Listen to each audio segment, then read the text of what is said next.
Congress passes the most sweeping civil rights bill ever to be written into the law, and thus reaffirms the conception of equality for all men that began with Lincoln and the Civil War 100 years ago. The Negro won his freedom then. He wins his dignity now. 5 hours after the House passes the measure, the Civil Rights Act of 1964 is signed at the White House by President Johnson. Before an audience of legislators and civil rights leaders who had labored long and hard for passage of the bill, President Johnson calls for all Americans to back what he calls a turning point in history. We must not approach the observance and enforcement of this law in a vengeful spirit.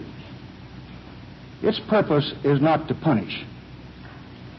Its purpose is not to divide, but to end divisions. Divisions which have lasted all too long. Its purpose is national, not regional. This Civil Rights Act is a challenge to all of us to go to work in our communities and our states, in our homes and in our hearts, to eliminate the last vestiges of injustice in our beloved country.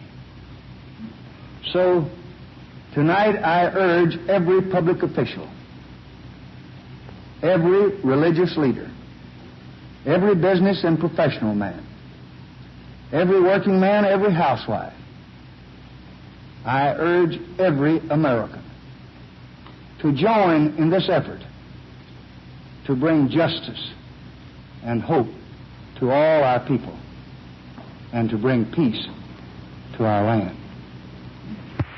There's warm applause from members of both parties as the President sets to work.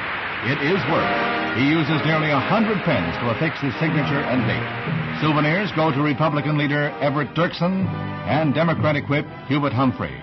The President seems to have mastered the art of just touching each pen to the paper.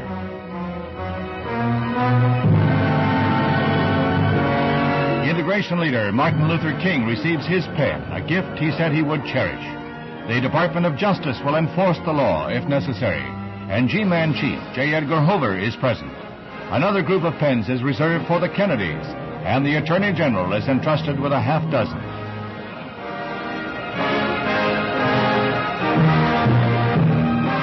Now, in this summer of 1964, the Civil Rights Bill is the law of the land. In the words of the President, it restricts no one's freedom so long as he respects the rights of others.